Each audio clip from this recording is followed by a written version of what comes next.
गाड़ी स्टार्ट कर। हम फर्स्ट स्टार्ट हम फर्स्ट गाड़ी चला पत्थर लग।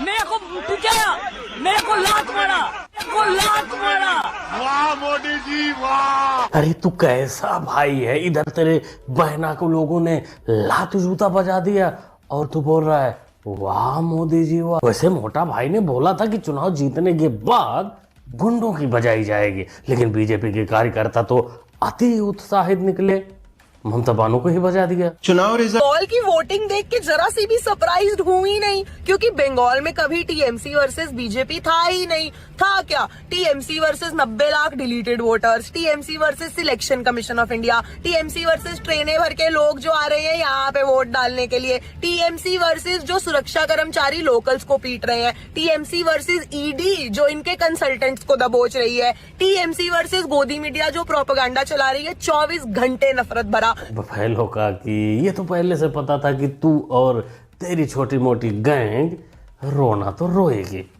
ईवीएम का, क्या नीरज कुमार का, इलेक्शन कमीशन का, लेकिन हमारे समझ में ये नहीं आ रहा है गाड़ी पे तो तू बैठी है, ये आगे पीछे होने का क्या लॉजिक है? तू बताएगी या मियाँ खलीफा को फोन करें? तेरी हरकत देख कर लग रही कि एंडी रोना अपने जगह और मजे अपनी जगह। वैसे बफेलो का कि ये सब देखकर दर्द तो हो रहा होगा।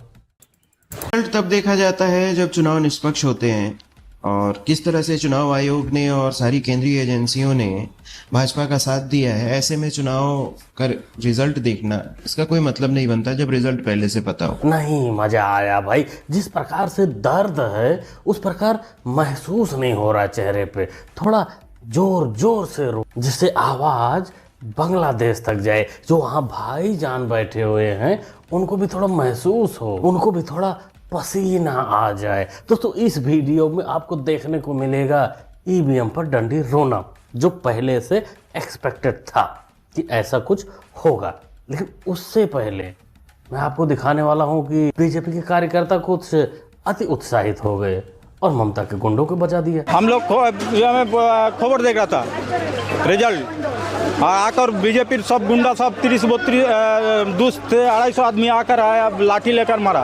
पुलिस कुछ नहीं, पुलिस का भूमिका कोई नहीं है, पुलिस का भूमिका कोई नहीं है। उसके 10 से 15 मिनट बाद आया सब, पुलिस का भूमिका कोई नहीं है। मारा नहीं होगा पगले, धीरे से 250 लोगों ने सहलाया होगा। अरे 250 लोग मारे होते तो तू कब्र में होता, इंटरव्यू नहीं देता। बाकी दोस्तों सबसे आश्चर्य की बात यहाँ ये लगी कि वही पुलिस जो ममता के गुंडों का सपोर्ट करती थी पहले, और वही पुलिस आज अपना पाला बदल ली। लोग इतनी जल्दी पाला बदल लेंगे ऐसा तो अनुमान नहीं था भाई।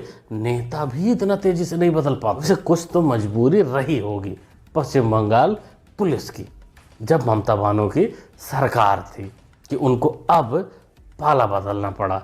ये सुनिए। उन पुलिस वालों से बात की भाई क्या चल रहा है, आनाकानी क्योंकि वर्दी में रहते हैं कि हम अभी नहीं बोल सकते, हम ये हैं। लेकिन धीरे धीरे जब बात करते हैं तो खुल गई। वो एक ग्रुप था बहुत अच्छा, तो उन्होंने कहा कि हमारी एक इच्छा जरूर है इस चुनाव के बाद। मैंने कहा बाई चांस अगर पलटाई हो जाती है तो क्या होगा? बोले जी लग रहा है, लेकिन हमारी एक इच्छा है कि क्या कि जी सबसे पहले हम अपनी वर्दी उतारेंगे। हाँ बिल्कुल स्पष्ट, और वो कम से कम 17-18 लोग थे। हम सबसे पहले अपनी वर्दी उतारेंगे, उसके बाद हम गंगा स्नान करेंगे, और गंगा स्नान करने के बाद कामाख्या देवी जाएंगे दर्शन करने, फिर हम वर्दी पहनेंगे फिर से। अब आप इसका मतलब निकाल लो। इसका सीधा सा मतलब है कि वो मान के चल रहे हैं कि चेंज होगा, और जो उन्होंने पाप किए हैं, जो उनसे पाप कराए गए हैं, वो उसे धोना चाहते हैं। वो माँ के सामने, माँ के चरणों में जाकर पश्चाताप करना चाहते हैं। लगता है यहाँ पुलिस वाले भाई साहब के अनुसार पाप धोने चले गए होंगे। इधर लोगों ने मियाँ भाई की बजा दी। तो ऐसी काफी सारी वीडियो आई हैं जहाँ टीएमसी के दफ्तर को जलाया गया है। वैसे मैं हिंसा का समर्थन नहीं करता हूँ, लेकिन जो दफ्तर जलाया गया, जो दफ्तर तोड़ा गया है, जिन को तोड़ा गया है, उनके पीछे कहानी है। वो सारे दफ्तर ऐसी जगह पे बने थे जो सरकारी भूमि थी या फिर सोसाइटी का पार्क था। वो जबरदस्ती गुंडागर्दी करके कब्जा किए हुए थे। सरकार बदलते ही तोड़ फोड़ दिया गया। वो सारी वीडियो तो यहाँ नहीं दिखा सकता, इसलिए आपको टेलीग्राम का लिंक दे रहा हूँ। इस QR कोड को स्कैन करके आप लोग जाइए और वहाँ सारी वीडियो कुटाई, तोड़ाई, फोड़ाई जो भी हो रही है, जो भी पश्चिम बंगाल में चल रहा है, वो सारा अपडेट वहाँ मिलता रहेगा।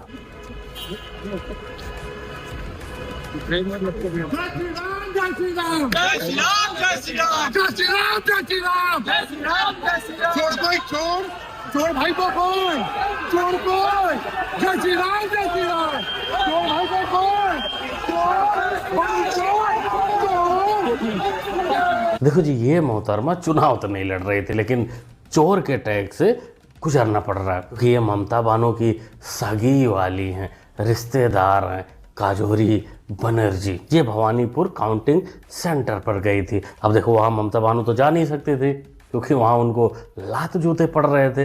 तो ये गई थी काउंटिंग सेंटर, जहाँ इनकी मुलाकात हो जाती है उत्साहित बीजेपी वर्कर लोगों से।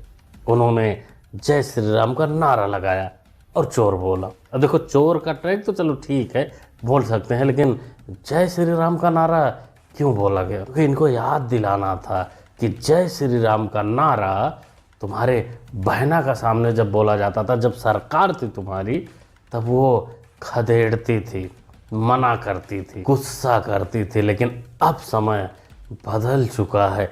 ये चोर का टैग भी सुन रही हैं, जय श्री राम का नारा भी सुन रही हैं और धीरे धीरे बाहर भी निकल रही हैं।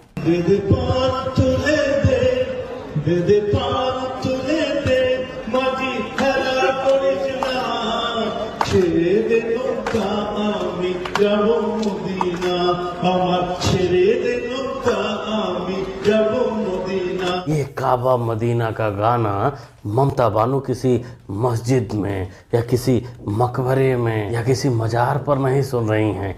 ये नवरात्रि दुर्गा पूजा का जो पंडाल है वहाँ सुन रही हैं, तालियां पीट रही हैं। जैसे डायन के राज में पश्चिम बंगाल में कितने सारे ऐसे मंदिर थे जो बंद पड़े थे, जिनको खोलने के लिए सुप्रीम कोर्ट का आदेश लेना पड़ता था, लेकिन अब सब खुल गए हैं। अब वहाँ पूजा पाठ भी शुरू हो गए हैं। अब इनके कानों में गूंजेगा मंदिर की घंटियाँ, भजन। बहुत वर्षों के बाद हम जिस जगह पे आए हैं, यह है बस्तीन बाजार का वो मंदिर जहाँ पे कोर्ट के द्वारा परमिशन मिलने के बाद भी नहीं खोला गया था।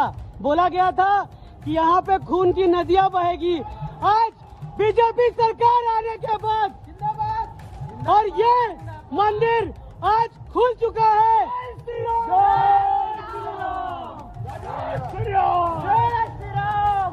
और ये मंदिर में भजन कीर्तन आज से चालू।